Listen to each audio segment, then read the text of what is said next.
श्री ओम नमः सिद्धेभ्यः। जय श्री ओम नमः सिद्धेभ्यः। मंगलम भगवान वीरो मंगलम गौतमो गणी मंगलम कुंद कुंद्याद्यो जैन धर्मोस्तु मंगलम जैन धर्मोस्तु मंगलम जैन धर्मोस्तु मंगलम। सर्वमंगल मांगल्यम सर्वकल्याणि कारकम प्रधानम सर्वधर्माणां जैनं जयतु शासनं जैनं जयतु शासनं। वन्दे विद्यासागरम्।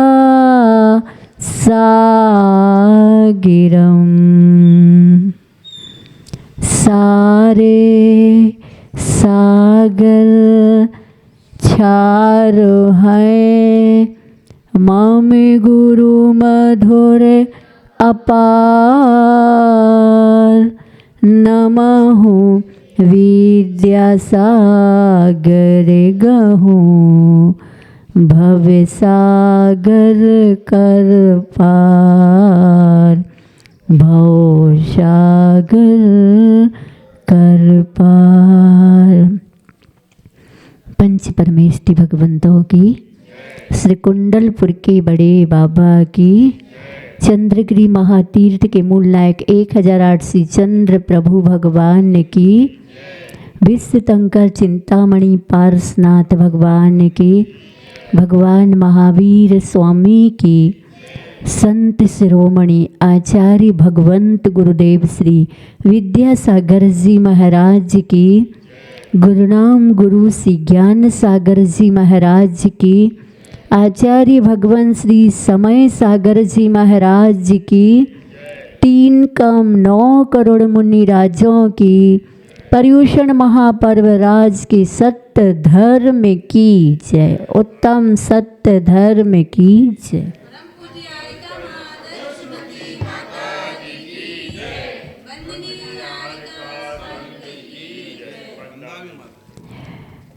प्यारी प्यारी भव्य आत्माओं, गुरु वैणम भक्ति निर्झर के गवाक्ष से निजानुभव शतक में आचार्य भगवंत ने संसारी जीव को अपने सत्य से परिचय कराने के लिए वसंत तिल का छंद में वह सत्ता नहीं जन्मती जिसका न नाश, सत्ता नहीं जन्मती जिसका न नाश, पर्याय का जनन केवल और ह्रास, पर्याय का जनन केवल और ह्रास, पर्याय है लहर वारिधि सत्य सत्ता, पर्याय है लहर वारिधि सत्य सत्ता, ऐसा जिनेस कहते गुरुदेव बक्ता, ऐसा जिनेस कहते गुरुदेव बक्ता। तो गुण आत्मानुशासन ग्रंथ में जिसका पद्यानुवाद आचार्य जी ने गुणोदय के नाम से किया है, आचार्य जी ने उस समय की बात कही है जिस जमाने में सत्य की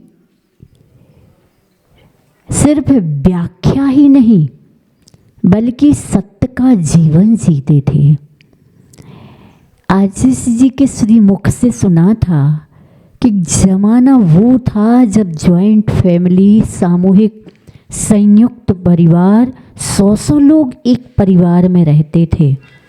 और जो भी यूँ कहूँ पेट भरने के लिए जो भी धंधा कार्य होता था, उसमें अगर कभी कोई ये कह दे कि थोड़ा सा झूठ बोल दो, इतने बड़े परिवार बाल बच्चे वाले हो, तो वो ये कहता था, वाह झूठ कैसे बोल सकता हूँ जो बाल बच्चों वाला हूँ। और आज के लोगों से कहते हैं कि सत्य बोल दो, तो बोलता, वाह सत्य कैसे बोल सकता हूँ, बाल बच्चों वाला हूँ। जबकि पहले हम दो, हमारे इस परिवार में 100 रहते थे, आज हम 2 अकेला ही रहता है, तब भी आज सत्य नहीं बोल पाते। तो आचार्य का कहना है, उभय लोक में हित की बातें कई कराते करते थे। उभय लोक में हित की बातें कई कराते करते थे, विगत काल में भी करते थे, सुनते सुनते गुनते थे। विगत काल में भी करते थे, सुनते सुनते गुनते थे। धर्म कराता, धर्म सुनाता कौन सुने अब, धर्म सुनाता कौन सुने अब, यह भी दुर्लभ विरल खिले, हित पथ पर सत पथ पर चलने वाले तो ईद चंद्र सम विरल खिले। ईद का चांद कम ही लोगों को दिखाई देता है, सबको दिखाई नहीं देता है। ऐसे ही हित पथ सत्य के पथ पर चलने वाले कितने विरले हैं, कितने विरल हैं। इस सब की बड़ी पार्टी में, इस युग के काल खंड में परम पूज्य आचार्य भगवंत ने, जिन्होंने सत्य से साक्षात्कार करने के बाद कभी भी असत्य और झूठ का सहारा ही नहीं लिया। जैसा कि आप लोग पूजन में पढ़ते हो, कठिन वचन मत बोल, पर निंदा और झूठ तज, साँच जवाहर खोल, सत्यवादी जग में सुखी। कठिन वचन भी नहीं बोले। हम तो 1978 से आचार्य जी को देख रहे,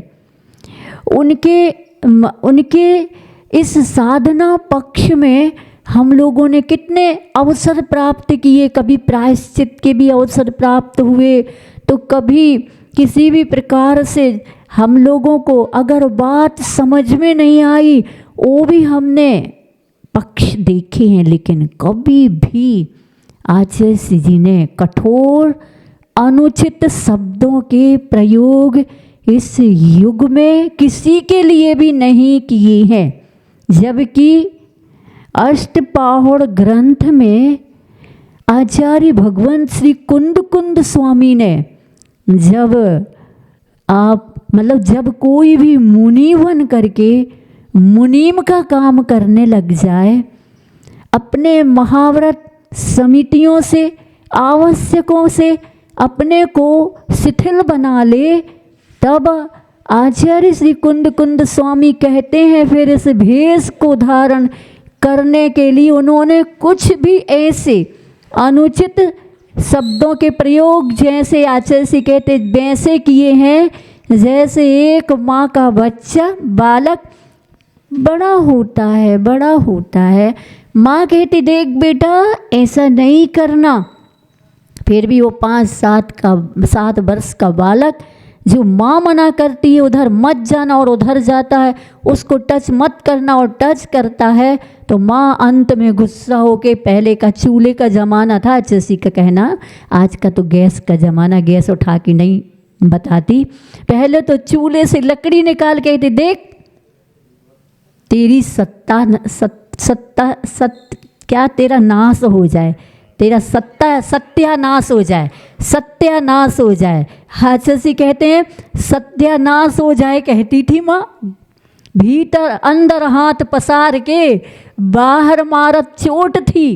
और अगर ये चोट खोट पर पहुंच जाए तो उसका जीवन खोट से मुक्त हो जाता था। ऐसे आचार्य का कहना था। माता पिता इतने सहज सक्षम और समझदार होते थे, नहीं मानता तब कहते थे। लेकिन आचार्य जी ने किसी भी परिस्थितियों में, हम समझते हैं जहाँ तक, क्योंकि एक बार गुरु वैणम के गवाक्ष से कहना चाहती हूँ कि आचार्य जी का कहना रहा कि हमने आज तक अपने मन में भी अप्रयोजन भूत तरंग को नहीं आने दिया और मुख को आज तक गटर का नाला नहीं बनाया। इसलिए तुम लोगों को भी ऐसा कहते, इसलिए तुम लोगों को अपने मुख से अनुचित, जैसे गटर से प्रयोजनभूत जल नहीं बहता है, उपयोगी जल नहीं बहता है, गंदा जल बहता है, ऐसे ही अपने मुख को गटर नहीं बनाना। अनुचित अप्रयोजनभूत शब्दों के प्रयोग नहीं करना, गालियों के प्रयोग नहीं करना, भंड शब्दों के प्रयोग नहीं करना। दक्षिण से लौट करके जब हम लोग रामटेक आए, गुरुजी के दर्शन प्राप्त किए, चरण सानिध्य प्राप्त किया, और एक प्रसंग ऐसा चला कि एक जगह का कि उसके परिवार में कोई ऐसा सदस्य था जो डाका डालने का, लोगों को भिड़ाने का काम करता था। तो उसको जिन शब्दों से प्रयोग किया जाता था, उस शब्द का प्रयोग कह करके एक माता जी ने कह दिया, इधर अपने को महाव्रत लिए हैं। महाव्रती क्या, सज्जन पुरुष भी उनको ऐसे शब्दों से प्रयोग करके नहीं बोलते हैं। नहीं, अपने को आज से संकल्प करो, अपन किसी के लिए भी ऐसी मूलाचार कहता है, चोर को भी चोर नहीं कहना। तुम लोग कैसे कह रहे हो? अपने को क्या याद रखना, भाषा समिति है ना अपनी, और सत्य महाव्रत है। अपन किसी के कर्म के उदय में होने वाली अनुचित प्रवृत्ति को इस प्रकार के शब्दों से नहीं बोलते। कोई सुनेगा तो क्या सोचेगा, और नहीं सुनेगा तो तुम्हारे व्रत क्या सोचेंगे। इसलिए अपने व्रतों का ख्याल रखना। ऐसे कदम कदम पर आचार्य भगवंत ने हम लोगों को ऐसा, जैसे एक माँ अपने बच्चे को कैसे संभालती। आज की माताओं का तो पता नहीं, टीवी के सामने रख देती, मोबाइल पकड़ा देती है। सत्य है ना ये बातें? आज सत्य धर्म है, सही सही तो बोलना ही चाहिए ना आज। और दिन भले भैया लोग क्या सोचेंगे, लोग टूट जाएंगे, लोग डर जाएंगे, लोग धर्म से दूर हो जाएंगे। तो आचार्य जी से किसी ने पूछा कि आचार्य जी कोई टूट ना जाए, कोई बिखर ना जाए, इसके लिए अगर सत्य देखा हो, जाना हो, समझ में आ रहा हो, तो वहाँ असत्य बोल सकते हैं कि नहीं ऐसा नहीं हुआ, ऐसा नहीं किया। आचार्य ने कहा नहीं, असत्य जहाँ आता है वहाँ झूठ होता है, वहाँ मायाचारी होती है, वहाँ छल कपट होता है। प्राण भी चले जाए तो अपने को असत्य नहीं बोलना, भले मौन रहो, दोषवादे चे मौनम, लेकिन असत्य बोल करके किसी की भूलों का, गलतियों का समर्थन नहीं करना। क्या? समर्थन नहीं करना। समर्थन नहीं करते तो विरोध सा लगता है। आचार्य को कहा अगर अपन कुछ भी समर्थन नहीं करो तो विरोध सा लगता। आचार्य जी ने कहा कर्म का उदय होगा तो उसको ये मौन, ये असमर्थन, विरोध सा लगेगा, लेकिन अपने को तो अपने व्रत सुरक्षित रखना। हाँ, एक ऑप्शन है, एक्सेप्शन है। कोई गलतियां करना नहीं चाहता था और एक आध बार उससे हो गई, हमेशा सच का मार्ग पकड़ता है, सच के साथ वह कर्तव्यों का पालन करता है। एक आध बार हो गया तो अपने को नज़र तो रखनी है, लेकिन किसी भी प्रकार से उस पर विरोध निषेध की बात नहीं करना। बार बार देखो तो अवश्य कहने की कोशिश करना। ऐसे आचार्य भगवंत जिनका जीवन सत्य के ध्यान में, सत्य के ज्ञान में और सत्य की उपलब्धि में व्यतीत होता। मुनि महाराज को बाहर भेज रहे थे, मतलब संग से संग बना करके। उन्होंने कहा आचार्य जी हम कैसे रहेंगे, कोई सूत्र दीजिए ना। तो आचार्य ने कहा हवा से बचना। क्या कहा? हवा से बचना। तो आचार्य ने कहा, उनके चेहरे को देखा, हवा से बचना ने तीनों ऋतुओं की हवा से बचना, गर्मी की, सर्दी की और बरसात की। और गहरा गंभीर हो गए महाराज, रहस्य में उतरता जा रहा। तो आचार्य ने कहा हवा का उल्टा कर दो। हवा का उल्टा बाह होता है, बाह बाही से बचना तो ही व्रत सुरक्षित रहेंगे। और सद्रव्य लक्षणम, क्या? सद्रव्य लक्षणम। यह सूत्र आपके जीवन में जैसे सुई में धागा अगर पड़ा हो तो सुई घूमती नहीं। क्या कहा जिसने?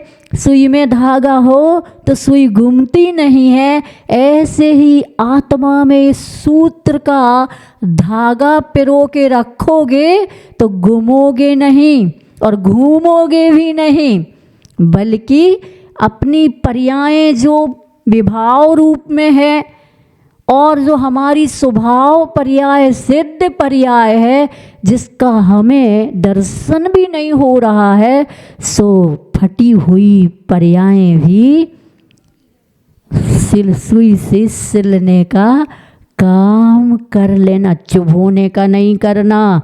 ये सूत्र किसी को चुभाने के लिए नहीं है, सत्य धर्म किसी को चुभाने का नहीं है। ये अवश्य है कि सबसे, जब राजा भोज ने कालिदास से ये प्रश्न किए कि सबसे कड़वा क्या, तब कहा सत्य। सबसे महंगा क्या? सहयोग। सबसे सस्ता क्या? सलाह है। सबसे सस्ती सलाह है। अद्भुत रचना क्या इस विश्व की? भगवान की अद्भुत रचना क्या? माँ। सबसे खुशबूदार, सबसे अच्छी सुगंध किसकी? न तो गुलाब के फूल की, न चंपा के फूल की, न मोगरे की। सबसे अच्छी सुगंध बरसात में काली मिट्टी खेत की जो भींग करके जो उसकी सुगंध आती है, वो सबसे अच्छी सुगंध है। इन उत्तरों को पाकर के राजा भोज संतुष्ट हो गए। तो ये आज सत्य है। तो क्या कहा आचार्य जी ने? कहा वाह वाही से बचना, तभी तुम अपने मूल गुणों को सुरक्षित रख सकते हो। लौकिकता से भी दूर रहना। अगर अच्छे प्रवचन हो जाए तो भीतर गुदगुदी नहीं आना चाहिए। भीड़ आ जाए तो गुदगुदी नहीं आना चाहिए। जब पहली बार आचार्य जी का इंदौर में 99 में इंदौर गए और गवर्नमेंट गिरी में चातुर्मास किया।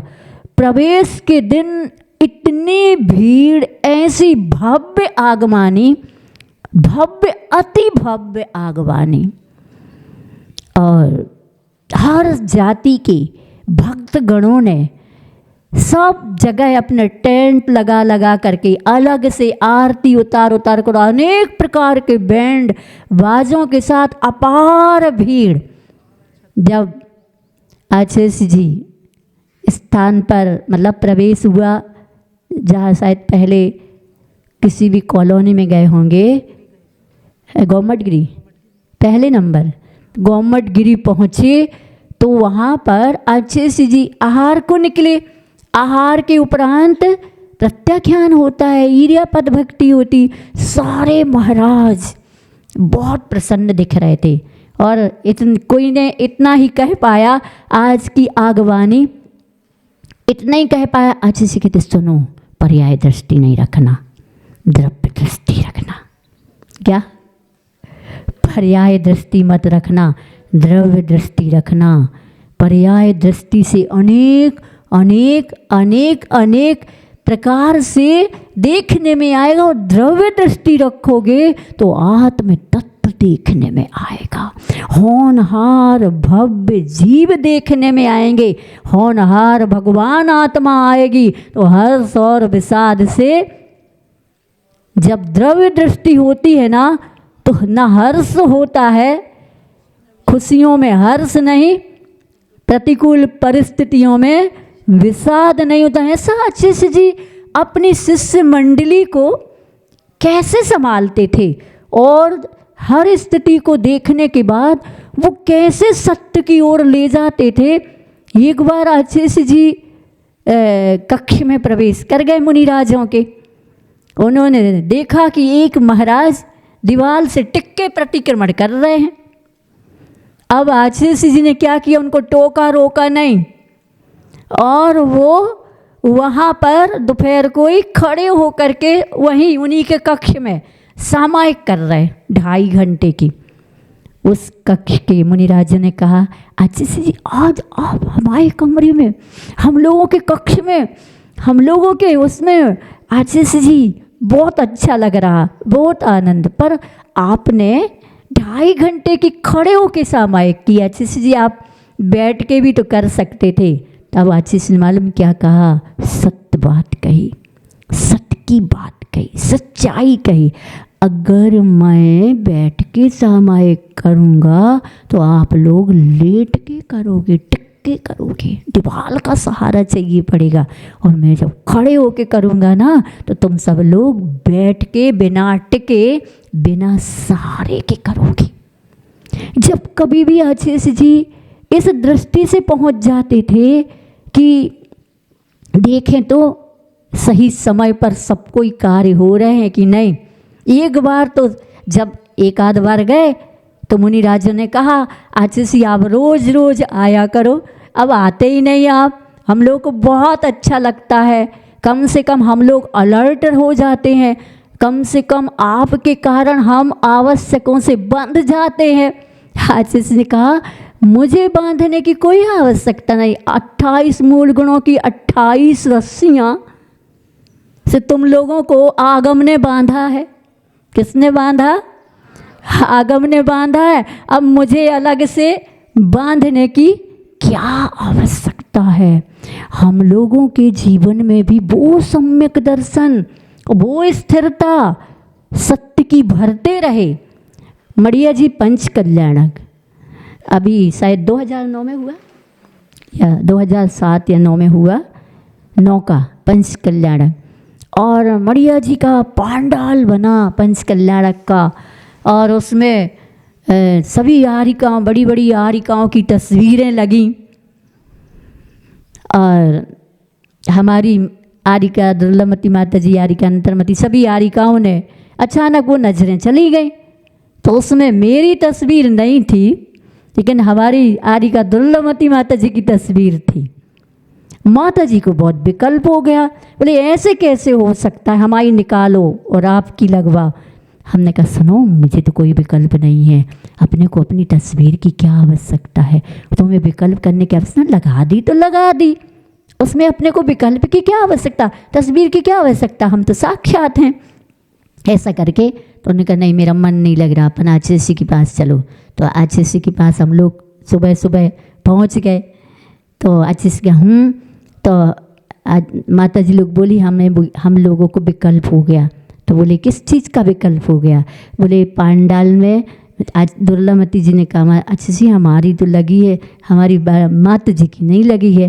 तो अक्षय जी हमारी ओर देख के कहते आदर्शमती तुम्हें अपनी तस्वीर नहीं लगने का विकल्प है। हमने कहा नहीं अक्षय जी नहीं है। आचार्य जी कहते हैं आदर स्मृति आत्मा की कोई तस्वीर नहीं होती है, ये है सत्य, ये सत्य, आत्मा की कोई भी तस्वीर नहीं होती। तो हमने कहा आचार्य जी ये लोग पता नहीं क्यों विकल्प कर रहे हैं। तो आचार्य जी का भाव ये था, कुछ नहीं कहा, स्वाभाविक था, लेकिन हमें आचार्य जी ने सत्य से साक्षात्कार करा। हम तो आरिका हैं, लेकिन जब कभी हमारी प्रतिभा स्थली की बड़ी बड़ी छोटी छोटी बहनों में इतने बड़े बड़े समूह रहते हैं, कभी विकल्प के भी कारण होते रहते, क्योंकि ये बच्चे पढ़ते हैं, बच्चों के अभिभावक आते हैं, अनेक प्रकार से वो असंतुष्ट भी होते हैं, संतुष्ट भी होते हैं, बातें भी होती हैं, तो कहने में भी आता है, तो विकल्प हो जाता है।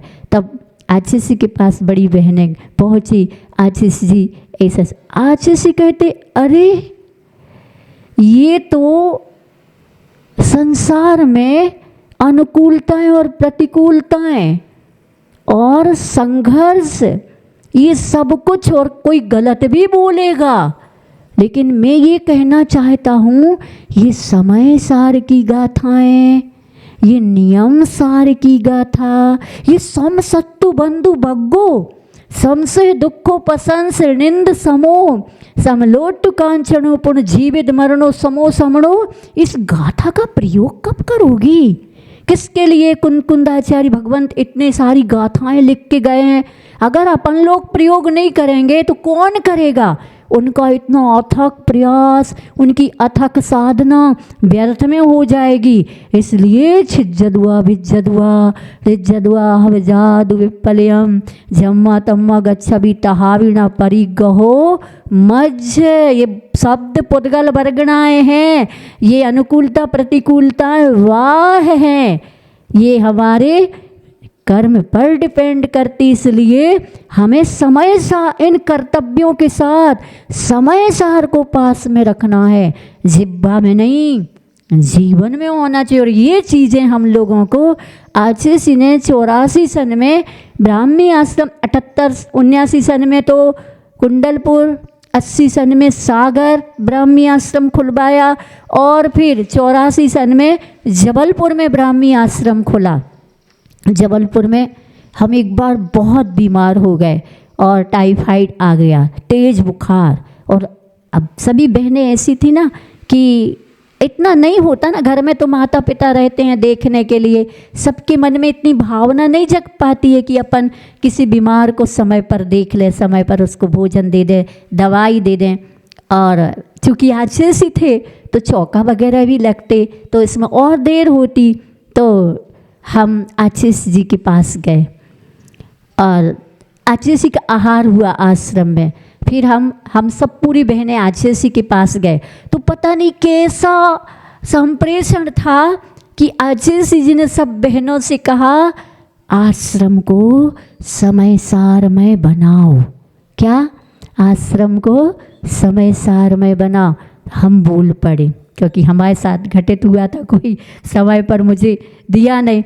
हमने कहा आचार्य जी आश्रम को समय सार में बनाने का मतलब दीवालों पर समय सार की गाथाएं लिखें आश्रम की दीवालों पर। तो आचार्य जी कहते नहीं, आश्रम की दीवालों में नहीं, आश्रम में साधनारत सदस्यों में समय सार आना चाहिए। जब कभी अस्वस्थता आती है, जब कभी समय पर कार्य नहीं होते हैं, समय पर अपेक्षा की उपेक्षा होती है, तो वो समय सार की गाथाएं उपयोग में लाओ। क्या? समय सार की गाथाएं उपयोग में लाओ। ऐसे आचार्य भगवंत ने हम सभी को, तुम सभी को ऐसे सत्य धर्म की पहुँच आपके भीतर उपयोग और योग में गूंज बन जाए, कानों में गूंज बन जाए। आचार्य ने यही जब चंद्रगिरी की प्रतिभा स्थली का संकेत अध्यक्ष जी वगैरह ने लिया और हम लोग आए थे और पूरी प्रतिभा मंडल की बहनें भी आईं, शिलान्यास हुआ था, उसके सुबह सुबह आचार्य ने कहा जिस प्रकार मेरे कानों में गुरु जी ज्ञान सागर जी के वो शब्द गूंजते हैं, गुरुकुल बनाना, वंजी करना, गद्य को पद्य और पद्य को गद्य करना, इसके अलावा कुछ नहीं करना। ऐसे ही तुम लोगों के कानों में भी निरंतर निरंतर निरंतर गुरु वर्णम गूंजना चाहिए। और गुरु वर्णम ऐसे गूंजना चाहिए, हम जब बहनें बीएड करने जा रही थी मेरठ प्रतिभा स्थली के लिए, 30-35 बहनें, हमने आचार्य जी को लिखा 2004 में। हमने कहा आचार्य जी ये लोग सब वीरांगना बन के लौटेंगी बीएड करके। तो आचार्य जी कहते आरिका को कहना वीरांगना ही नहीं, रेवती रानी बन के लौटेगी। अर्थात अमूढ़ दृष्टि, एक शब्द में पूरा रहस्य भर गया कि गुरु जो कहे, जैसे रेवती रानी के अंदर अमूढ़ दृष्टि अंग था, मूढ़ता नहीं थी, ऐसे ही तुम किसी कोई कह सकता बीएड, अरे तुम्हें तो आरिका बनना था, बीएड क्यों कर रही हो? पढ़ाने के लिए, विद्यालय चलाने के लिए।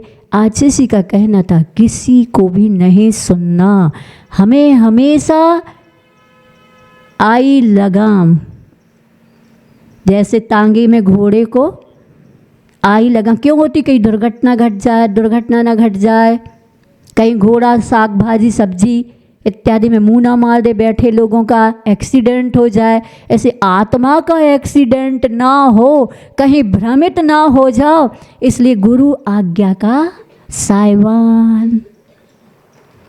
ऊपर से भी होता, घर के मकान में आचार्य का कहना, द्वार होता ना तो पहले वो टीन का ऐसा होता था जिससे पानी की बौछारें अंदर ना आए। ऐसे ही तुम्हारे अंदर आलोचना कोई कर रहा हो, निंदा कोई कर रहा हो, अनुचित कोई बोल रहा हो, तो ऐसा भी करना और ऐसा भी करना जिससे बौछारें अंदर ना आए। तुम भीतर जाओ, तुम भी डर जाओ। इतने समय आचार्य को तो बोलते जाओ, ऐसे तो नहीं लगता क्या बोलूं, लेकिन ऐसा जब बोलते हैं ना तो ऐसा लगता है ये भी बता दो, ये भी बता दो, ये भी बता, लेकिन लगता है ये तो हमने आचार्य जी का सत्य धर्म बताया। अब आज के सत्य धर्म के अभाव में आज लोगों की बड़ी बुरी स्थिति है। आचार्य ने चेतना के गहराव में एक कविता का सृजन किया, पुस्तक का नाम है, उसमें लिखा सत्य आज भीड़ में। क्या आज ये तो देश में भी है, विदेश में, सब जगह सत्यमेव जयते, कहाँ नहीं लिखा मिलेगा। इवन आपको संसद भवन में भी, हर कार्यालय में भी, सब जगह लिखा मिलेगा सत्यमेव जयते, सत्यमेव जयते। लेकिन सत्यमेव जयते तो द्वार पर लिखा है, लेकिन जीवन में, शायद जीवन में आचार्य ने कहा कि पहले भी था सत्य का जय जय घोष, आज भी है और आगे भी शायद होगा, लेकिन वर्तमान की स्थिति क्या कहें, हमारा सत्य तो भीड़ में है। जहाँ भीड़ है वही हमारे जीवन में सत्य है, वही सत्य है। बाकी अब हमारे पास इतनी समझ भी नहीं है, इतना विवेक भी नहीं है और इतनी फुर्सत भी नहीं है। हाई फाई जिंदगी जीने वाले, स्टैंडर्ड की जीवन जीने वाले दौड़ लगा रहे हैं, कैसे सुख मिले, कैसे शांति मिले, खोज में लगे हुए, इकट्ठा करने में लगे हुए हैं।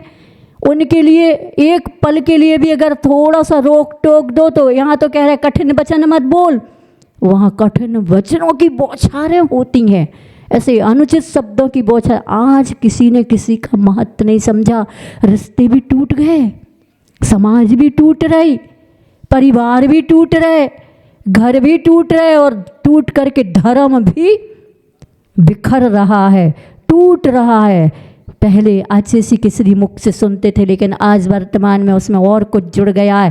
पहले रिश्ते, पहले लोग पार्टी करते थे, विवाह फंक्शन करते थे, पत्तल में खाना खिलाते थे। जब पत्तल में खाना खिलाते थे तो रिश्ते भी, रास्ते भी, परिवार भी, कुटुंब भी हरा भरा रहता था। उसके बाद पत्तल से गया जमाना मिट्टी का आया, मिट्टी के बर्तनों में खाने लगे तो रिश्ते धरती से जुड़ने लगे, लोग धरती से जुड़ने लगे और रिश्ते निभाने लगे, निर्वाह होने लगे। उसके बाद पीतल आया। अब वो पीतल में काम करते करते 5-6 महीनों में ऐसे मांजती थी महिलाएं घर की, उसको चमकाती थी। तो अब रिश्ते 5-6 महीने में ही चमक, उसके जब पीतल का ज़माना आया तो 5-6 महीनों में रिश्ते चमकने लग गया ना जाना। अब ऐसे हरे भरे नहीं, धरती से नहीं जुड़े, 5-6 महीने में कोई मिल गया तो ठीक है, चमकने लगे रिश्ते। उसके बाद पीतल के बाद क्या आया? कांच, स्टील तो लोहा, कांच आ गया। कांच के बर्तन अब जरा से असावधानी घटी, भुई की दुर्घटना घटी, नज़र हटी, दुर्घटना घटी, रिश्ते कांच की तरह टूटने लगे और बिखरने लगे।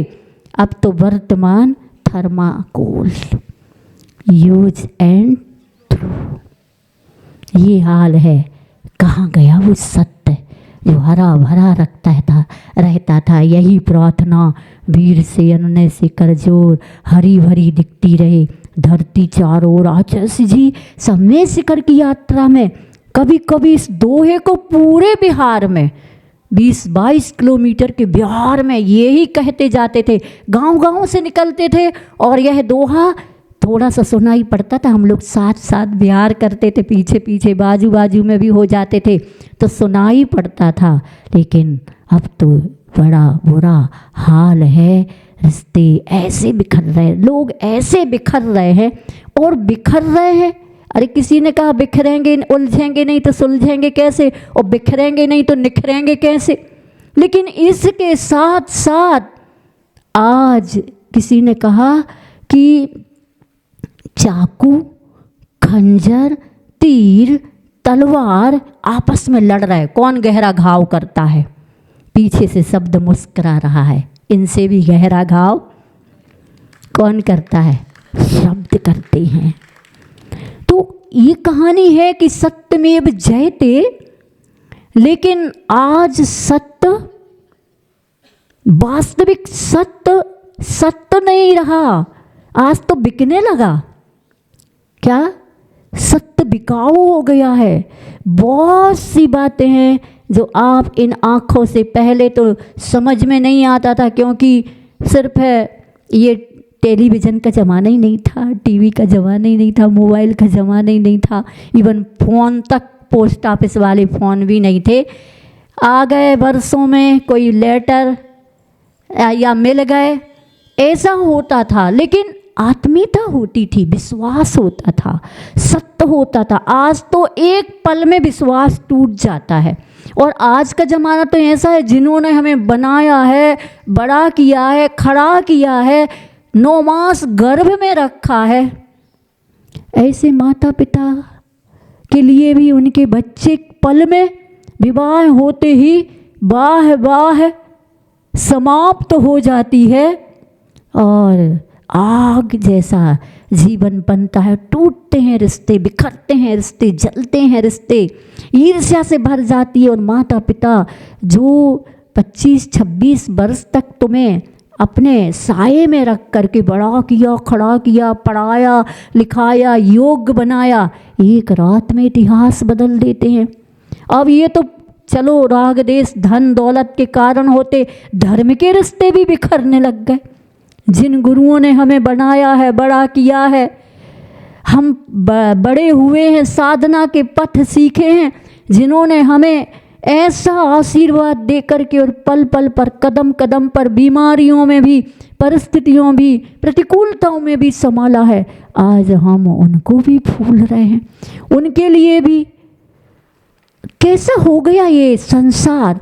इसलिए आज इसने एक बार बहुत अच्छी यही बात कही थी, आज का आदमी स्टैंडर्ड तो बना रहा है, अंडरस्टैंडिंग के बिना। अगर समझदारी नहीं रही तो आपका ये स्टैंडर्ड, आज इसने कहा, हस्तक्षेप का कारण बन जाएगा।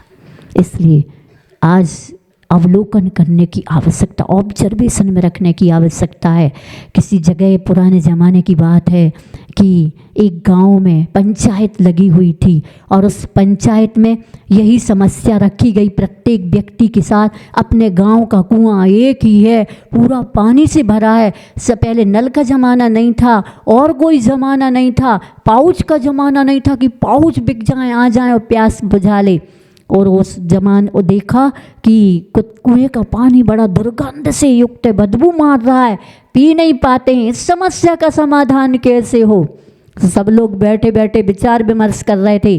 तो वहाँ एक व्यक्ति ने, भैया यहीं गांव के पास में एक संत आए हैं, महात्मा है, वो उपाय बता सकते। उन संत के पास गए दूसरे दिन पूरे लोग, हमारे गांव के कुआं का पानी इतना दुर्गंध इतना बदबू वाला है, क्या करें। तो उन्होंने कहा क्या हुआ था जिससे बदबू हो गई। उन्होंने कहा एक बार 4 कुत्ते लड़ रहे थे, तो वे चारों कुत्ते लड़ते लड़ते कुआं में गिर गए।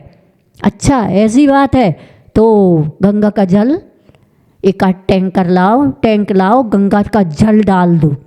गंगा का जल डालने के बाद ज्यों का त्यों पानी, संत के पास पुनः गए, वो तो वैसे ही बदबूदार पानी है, पी नहीं पा रहे, हम लोग क्या करें, मर जाएंगे ऐसे में, दूर दूर तक कहाँ जाएं, कोई वाहन नहीं था, कोई साधन नहीं था। तो उन्होंने कहा ठीक है ऐसा करो कि उसमें मंत्र पढ़ करके जल चंदन फूल इत्यादि इत्यादि डाल दो, मंत्र तंत्र करके डाल दिया, फिर भी उसका पानी बदबूदार, उसकी बदबू नहीं गई। पुनः संत के पास पहुँचे, अब बताओ हम क्या करें, हम समझ में नहीं आ रहा है, हमने एक बार तो पूरा पानी भी खाली कर दिया था लेकिन फिर भी नहीं हुआ। तो संत कहते हैं पहले भैया ये तो बताओ कुत्ते निकाले कि नहीं, 4 कुत्ते जो गिर गए थे वो निकाले कि नहीं। कहा वो तो तुमने कही नहीं है, वो तो आपने ही नहीं कही, तो हम कैसे निकाल। चलो आज कह रहे हैं तुम लोग मूर्ख थे, ये सब तो करते रहे लेकिन कुत्ता नहीं निकाला, तो कुत्तों को निकालो। यही जीवन की सच्चाई का गहरा सत्य है कि क्रोध मान माया लोभ ईर्ष्या नफरत दुश्मनी, इन 4 कुत्तों को उपयोग और योग से नहीं निकालोगे सत्य का दर्शन, और सत्य का दर्शन नहीं होगा तो झूठ भी बोला जाएगा, भंड निंदनीय वचन भी उच्चारित होंगे। कोई भी हो किसी के लिए भी हम वचनों के उच्चारण कर सकते हैं, इसलिए आवश्यकता है सत्यमेव जयते, जिह्वा में नहीं जीवन में हो। और आशीष जी कहते, किसी मुनि महाराज ने पूछा, आशीष जी जब हम लोग आपसे दूर होते हैं और जहाँ भी चातुर्मास करते हैं तो क्या हम मूलाचार का स्वाध्याय श्रावकों के बीच में रख सकते हैं। तो आशीष ने कहा हाँ, जिस प्रकार आज लोग समय सार का स्वाध्याय सबके बीच में रखते जबकि वो मुनियों का ग्रंथ है, ऐसे ही आप लोगों को मूलाचार भी सबके बीच में रखना चाहिए ताकि पता चले कि मूलाचार में मुनियों का मूल आचार और साधना क्या है, तब वो सहयोगी बनेंगे आपके। कैसे सहयोगी बनेंगे, ये मुनिराज साधना कर रहे हैं, इनके सानिध्य में इनके चरणों में इधर उधर की बातें नहीं, लौकिकता नहीं, लेन देन नहीं, आत्मा की बात करने के लिए मूलाचार और समयसार होना चाहिए। कितना बताएं, घड़ी कहती है हम तो रुकेंगे नहीं, तो अच्छे से कहते हम भी नहीं रुकेंगे। तुम काल की व्यवहार काल की हो, तुम नहीं रुकोगी तो हम अपने आत्म तत्व के समय को कैसे रोक सकते हैं। और लोगों के कारण, लोगों की बातों के कारण हम ना आगम से हटेंगे, ना हम आगम के मुख को मोड़ेंगे, और ना ही हम अपने जीवन में जो हमने महाव्रत धारण किए हैं उनमें एक रंच मात्र भी स्वप्न में भी हम दोष लगाने की कोशिश क्या, प्रयास क्या, विचार भी नहीं करेंगे। ऐसे परम पूज्य आचार्य भगवान हम सभी के बीच में सत्य का सत्य घोष और घोषणा और देशना दे करके गए हैं। और यहाँ पर पूजनकार ने भी कहा है कि कठिन वचन मत बोल, पर निंदा में सम्मिलित नहीं होना, दूसरे की निंदा, फिर तो मुनिराजों की और निंदा मत करना, पर निंदा और झूठ तज सांच जवाहर खोल सत्यवादी जग में सुखी। सांच जवाहर सच्चे वचनों को खोलो, खोलो नहीं। क्या? सत्य वचनों को कहने में खोलो, सत्य वचनों को, ये खोलो नहीं। सत्यवादी जग में सुखी, वही सत्यवादी जग में सुखी हो सकता। उत्तम सत्य व्रत पालीजे पर विश्वास, गुरु के साथ तो और विश्वासघात नहीं, माता पिता के साथ भी विश्वासघात नहीं करना, अपने अच्छे मित्र के साथ विश्वासघात नहीं करना, अपने जिनवाणी जिनेंद्र भगवान की वाणी के साथ भी विश्वासघात नहीं करना। अर्थ निकालो, परमार्थ की ओर ले जाओ, लेकिन अर्थ से अनर्थ की ओर नहीं ले जाना। परमार्थ को अंडरलाइन कर दो और अर्थ को अंडरग्राउंड कर दो। इस प्रकार की बातें होनी नहीं चाहिए। साँचे झूठे मानुष देखो, आपन पूत सो पास न पेखो। क्या? सच्चे और झूठे मनुष्य को परख कर लो, पारखी नजरें होना चाहिए, समझ में आना चाहिए कि आखिर ये भीड़ झूठ का सहारा क्यों दे रही है। तुम्हें इतनी भी परख नहीं है। साक्षात कानों से सुना, आंखों से देखे में भी तुम भूल कर रहे हो और तुम झूठे की ही साथ दे रहे हो, झूठ का साथ दे रहे हो। गलत है। आपन पूत सो पास न पेखो, इसका क्या अर्थ होता है? अपना पूत भी है, अगर हम सच्चाई का जीवन नहीं जिएंगे तो आपन पूत सो पास न पेखो। पेखो तिहायत पुरुष सांचे को द्रव्य सब दीजिए। देखो, सच्चे पुरुष को ही सब द्रव्य देते हैं, धन देते हैं, इज्जत देते हैं और उनकी प्रशंसा करते हैं। मुनिराज श्रावक की प्रतिष्ठा सांच गुण लख लीजिए। मुनिराज की और श्रावक की प्रतिष्ठा को सच्चे गुणों से लख लो, सच्चाई के द्वारा लख लीजिए। ऊंचे सिंहासन बैठ बस नृप, धर्म का भूपति भया, बच झूठ से ती नरक पहुंचा स्वर्ग में। आचार्य जी कहते हैं कि मैंने मिथ्यात अकिंचित कर पुस्तक चिंतन दिया और उसकी पुस्तक भी निकली, लेकिन लोगों ने उसको समझने की कोशिश नहीं की। आचार्य जी कहते कैसे लोग हैं, आँख वाले हैं, आगम के ज्ञान वाले हैं। जब पहली प्रथम पुस्तक निकली थी संस्करण, उसके फर्स्ट फ्रंट पेज पर एक चित्र था, मिथ्यात अकिंचित कर है, कब, कहाँ, क्यों। इतना तो पढ़ना चाहिए था। अनेकांत धर्म है। अगर आप किसी की अपेक्षा से पिता हैं तो किसी की अपेक्षा से आप मामा फूफा, आप किसी की अपेक्षा से पति है कि नहीं, कि आप सिर्फ एक ही रिश्तों में। अरे यही तो अनेकांत है, तो अनेकांत दृष्टि से देखना चाहिए। इसलिए ऊंचे सिंहासन बैठ बसु, ऊंचे सिंहासन पर बैठ करके बसु राजा, उसने एक ही बात तो बोली थी। एक दिन कहानी सुनाई थी ना, सुनी थी कहानी है। उन्होंने क्या कह दिया? गुरु माँ के व्यामोह में ना पर्वत सच है। स्वर्ग में नारद गया ना, उन्होंने कहा जो पर्वत कह रहा वो ही। अब कितना बड़ा अनर्थ कर दिया, जिन शासन का अनर्थ हो गया। ऐसे ही आज झूठे को सच कह दो, सच को झूठ कह दो, जिन शासन का क्या होगा। भीड़ तो इकट्ठी असत्य के लिए है, उसको सत्य की किरण, सत्य की एक तरंग उसके अंतरंग को कैसे छुएगी? क्योंकि तुम धन दौलत से भर दो, धन धान्य से भर दो, अनर्थ हो जाएगा।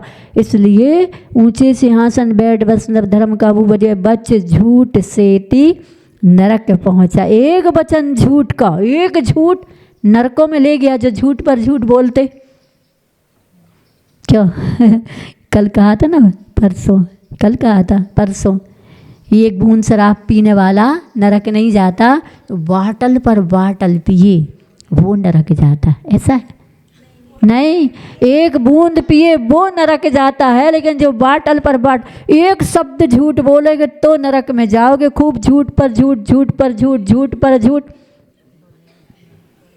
अर्थ तो ऐसे ही निकालना पड़ते हैं, नहीं तो हमें काम कैसे कर पाएंगे। छूट मिल जाएगी। इसलिए आचार्य कहते सुनो, सत्य बोलने वालों और सत्य का सहयोग देने वालों, असत्य की भीड़ हो सकती है, असत्य के साथ भीड़ हो सकती है। आचार्य की क्लिपिंग चल रही हैं असत्य धर्म सत्य धर्म के प्रवचन पर, 2-3 दिन से एक एक धर्म पर चल रही है। तो आप सत्य असत्य की भीड़ हो सकती, असत्य के साथ भीड़ हो सकती है। सत्य का कोई भी साथ नहीं दे सकता, अकेला हो सकता है, लेकिन सत्य अकेला होने के बाद घबराए ना, उसके साथ गुरु और प्रभु होते हैं। ये बरसों पहले कहे गए, वह हम चाहेंगे कि जो सत्य का साथ दे रहे हैं वो अपने आप में ये न सोचें कि भीड़ उनके साथ बहुत है। नहीं, आचार्य जी कहते भीड़ में नीड नहीं है। हाँ, खोजने वाला भीड़ में भी नीड खोज लेता है और समझ के साथ काम करता है। हम सबको भी ऐसे ही सत्य, भले ही हम कुछ ना कहें तो चलेगा, लेकिन झूठ का समर्थन ना करें और सत्य के लिए चुनौती या सत्य को इस अनुचित शब्दों से हम उनकी अवहेलना ना करें, इस भावना के साथ बोलिए विश्व कीर्ति ध्वज आचार्य भगवंत के सत्य से साक्षात्कार करने वाले आचार्य भगवंत गुरुदेव श्री विद्यासागर जी महाराज की, वर्तमान संघ के नायक आचार्य भगवंत श्री समय सागर जी महाराज की, 3 कम 9 करोड़ मुनि राज्यों की जय। जा वाणी के ज्ञान ते सूझे लोकालोक, सो वाणी मस्तक धरो सदा दे तो हो ढोक। हे जिन वाणी भारती तो ही